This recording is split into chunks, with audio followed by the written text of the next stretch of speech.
meetings. It is disrespectful for us to continue to do that after people are speaking, regardless of whether they're on your side or not. This will be my last warning, asking you to not do that. Moving on. Next speaker, Michael Mason. Sorry. And Mick Carrot? Sorry about that, sir. That's okay. I'll tell everyone who I am. Thank you.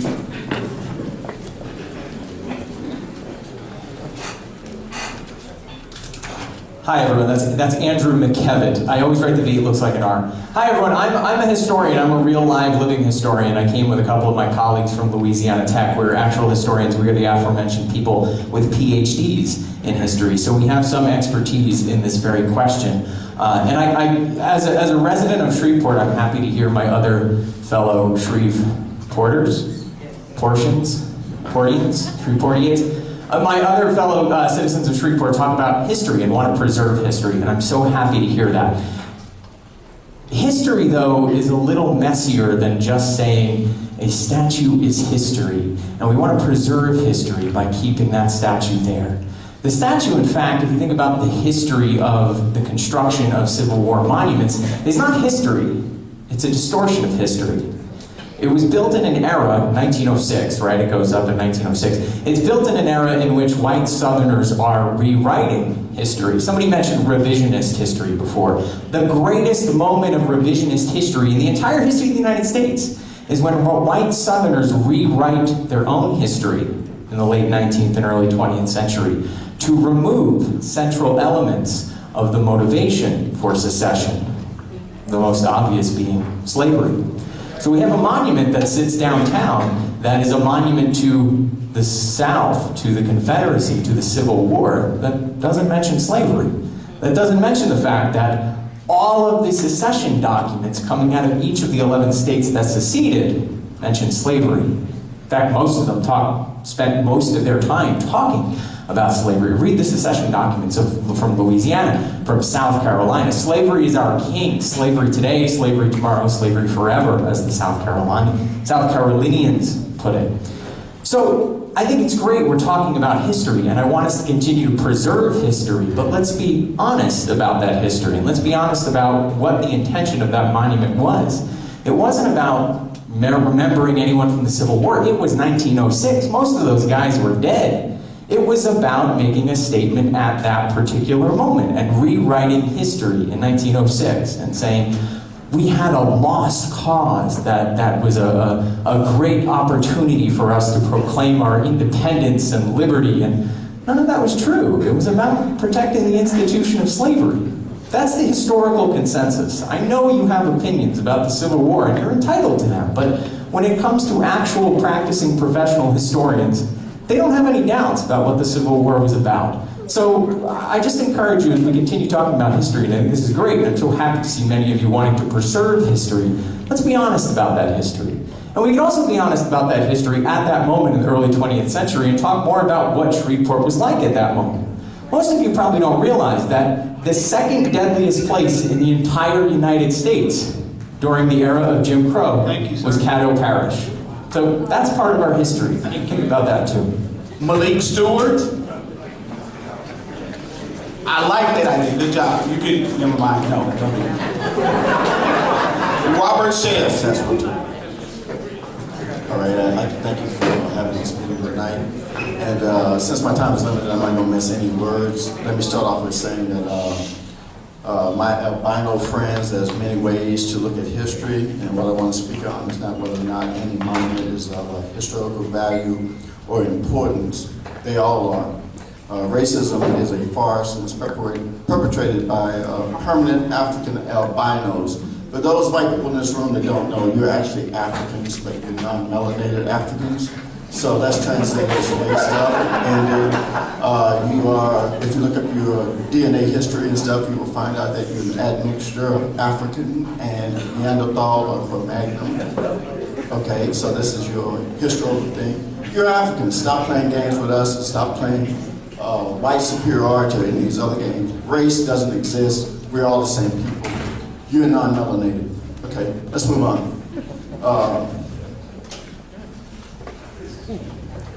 Whites so-called whites are known are the most violent people on the planet. 2 nuclear bombs prove that over Hiroshima and Nagasaki. As it comes to a point and stuff where we have to end the violence totally and forever. There's a foundation of my point about the Shreveport Monument.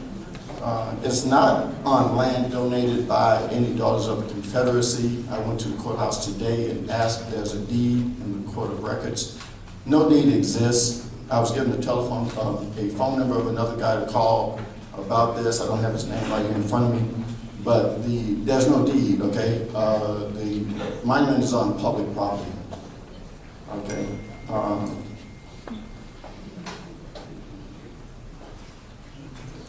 There seems to be a point about the Confederate flag which ties it to the monument. The Confederate flag wasn't brought out of the mothballs until African people wanted civil rights, and then the Confederate battle flag, which is also known as the naval jack, was brought out. There's a second flag called the national flag, and if you guys were interested in really the national part of it rather than the battle part of it, I think that you would have adopted and flown the national flag rather than the battle jack. The interesting rub about the Confederate flag and the monument downtown was the black janitor had to go out every morning and put this battle flag up, and every afternoon take the battle flag down, okay? This was an insult and rub to this individual who I asked personally, how does he feel about it? He says, it's my job, I have to do it. Okay, so if you guys were whites here, albinos, if you were interested in the noble monument, you would have had your proud color guard to come out every morning, put that flag up and take it down. However, you had the black janitor. I'm speaking as a part of Lakeside, Allendale. Right. That gives me 5 minutes. No. Okay, Allendale, by the way, was named after General Allen. His bust is down on okay, thank you. Hey, can you There are many more points and stuff to make. Can you make Robert a clarification about the deed? And if it is on private Sir, property? you're out of order. There's no Robert deed, there's Shea. nothing on file. Thank you, Mr. Shea. I'd like to thank you guys for letting me come here and talk. Thank you, brother. I've always considered myself from Africa. We all are. But I've been white all my life. And I'm not as educated as some of the folks here. And I thought about all last night what I was going to say. And I'm not a public speaker. But I understand my white brothers and sisters and their feelings about this war and about that monument. I grew up in the South, and when I was a little boy, I think everybody in my school had a rebel hat and a rebel flag, and we redid Pickett's charge and all that. But that was back in the 60s, and times have changed. We've changed as a people. Now, I can't even fathom what it would be like to be black and to live in this country. I can't even fathom it. I tried to imagine it maybe. One thing I was imagining when I was thinking about talking, I have sons and daughter. And I wondered what I would tell them if I was black. And we had to walk by Johnny Reb every time we went into the courthouse for this parish. How would I explain that to them? How would I tell them that those 4 men up there used a strap on our ancestors? That those men up there fought to keep our ancestors in chains. That's what I would like to know. How would I explain that? And how would that make me feel? And I can't imagine that would make me feel very well. Now, I'm not for doing away with that statue. That statue's part of history. But we need to take that statue somewhere other than where it's at right now. Where people can come who do believe in the South and do believe that those soldiers died for what they believed in. Let's put that somewhere where people can go and pay tribute to those people.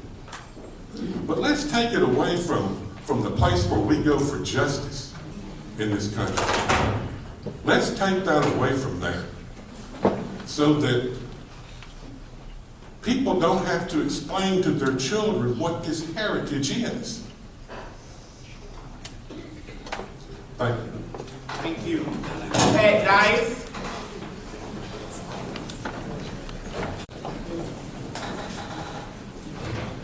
My name is Pat Dice. Should I?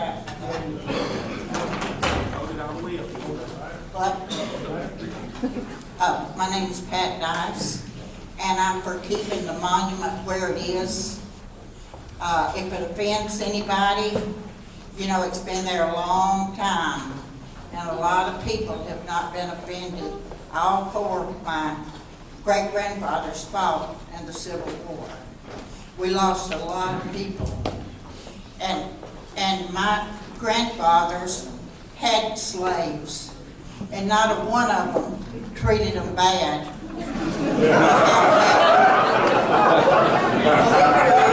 don't care if you believe me or not, it doesn't matter to me. But I do know, I have been told through history. Treated them bad.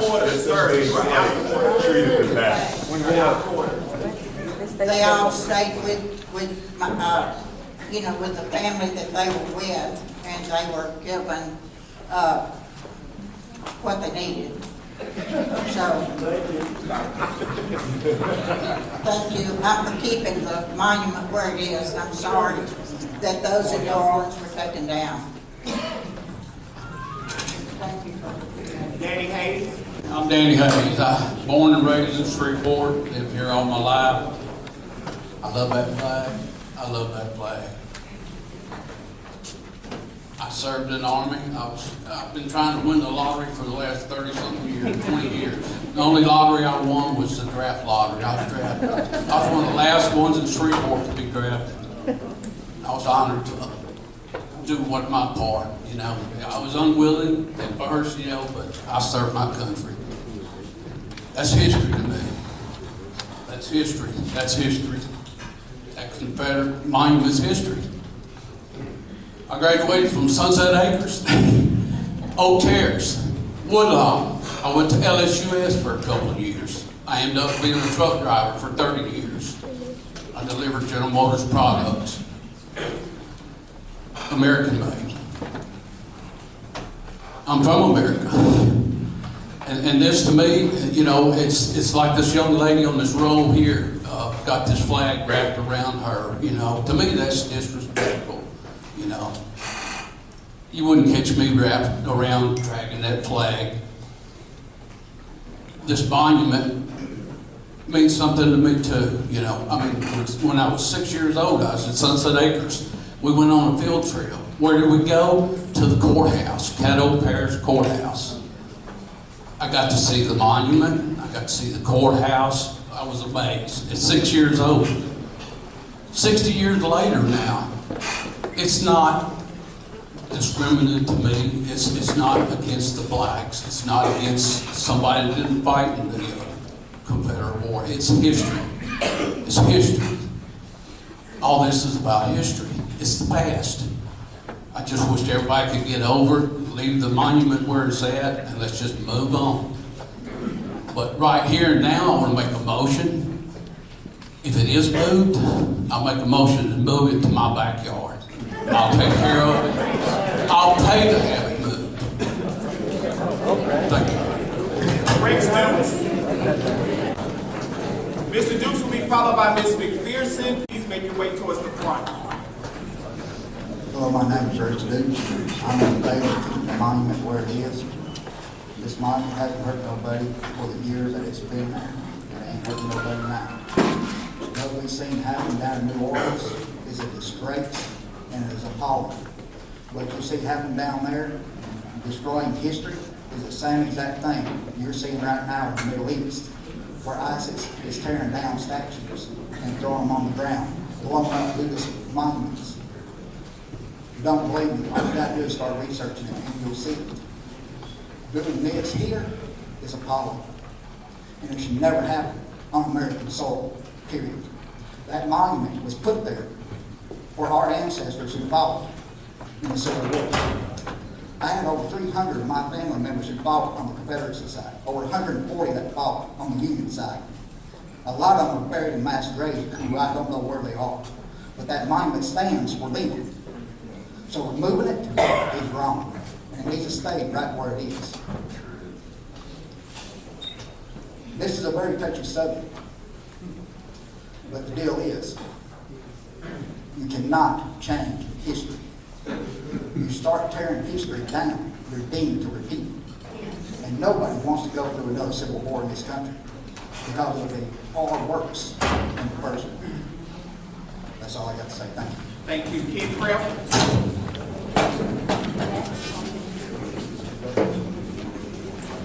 Mr. Kraft, you're going after Ms. McPherson.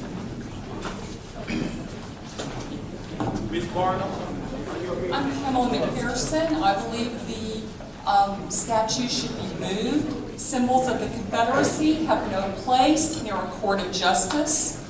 Confederate symbols do not represent justice. They represent the denial of justice. Confederate symbols should be moved from our courthouse grounds. Thank you. I'd just like to know we appreciate your record.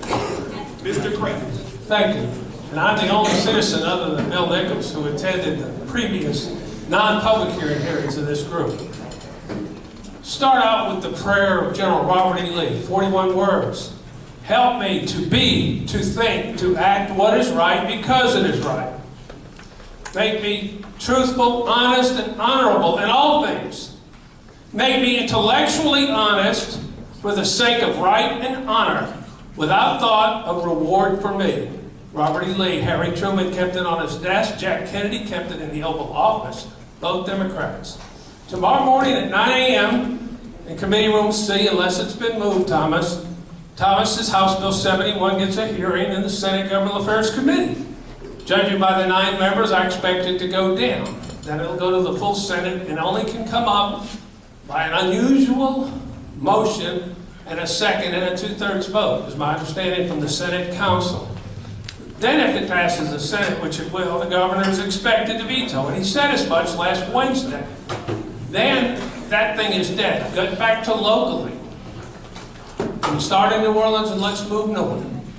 UNO did a poll for the historians in the back last week of 1,238 Orleans Parish registered voters, equally representing voter registration by race. And Malik, you can give me some of that melatonin. I need a little.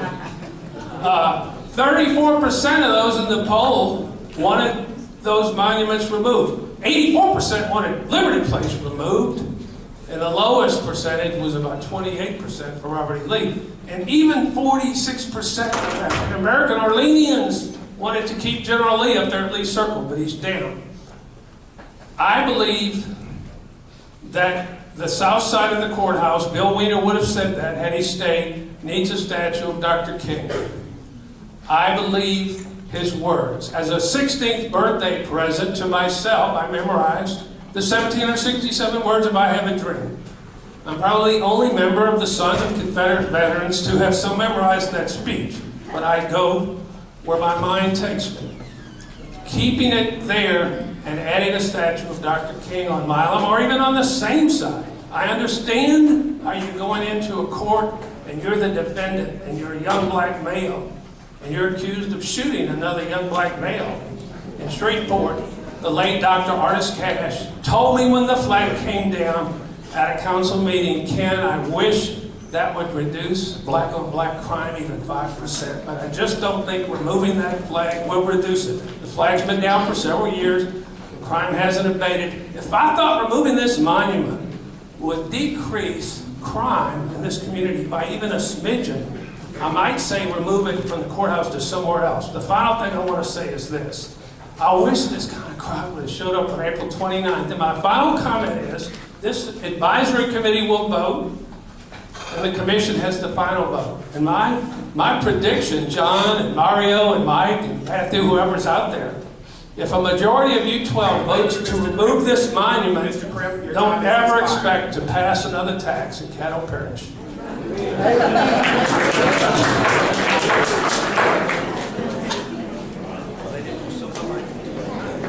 Miss